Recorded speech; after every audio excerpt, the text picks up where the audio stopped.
Եկեղեցում քաղաքական հավաք չէր, Ոչ, եկեղեցում աղոթք էր, դուք չեք լսել։ Իսկ ծափահարությունը որևէ ձև արգելված է։ Իհարկե եկեղեցում Կներեք, կրկնում եմ, իսկ որտեղ է գրված, որ որևէ ձևով արգելված է ծափահարությունը, եթե մարդու ցանկություն է որևէ բան ծափահարելը։ Դեմանունցը կան բարեն։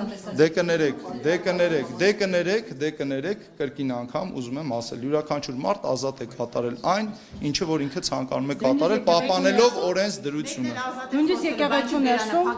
Կներեք, ես նման բան չեմ տեսել։ Ոչ, չեմ տեսել նման բան։ Ստեփան Ասատրյան, Ստեփանա չէ։ Կներեք, չեմ տեսել եւ խնդրում եմ ավարտենք։ Պարոն Թովմասյան, քանի որ գույքերի թեման արձարծվեց, թույլ տվեք հարցնել, եկեղեցականներից, հոգևոր սպասավորներից շատ են մարդիկ, սուբյեկտներ, որոնք գույքեր ունեն, մասնավորապես ապօրինի ծագման, գիտենք, որ Տեր Նավասարդ arczepiskopos Կճոյանի գույքի օրինականությունը վիճարկվում է դատարան։ Նրա կարգավիճակում գտնվող այլ եկեղեցականներ կան, որոնց գույքը Տեսեք, ես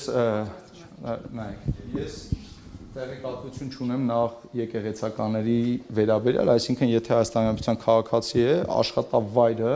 որպես այդպեսին կադաստրի կոմիտեին հայտնի չէ։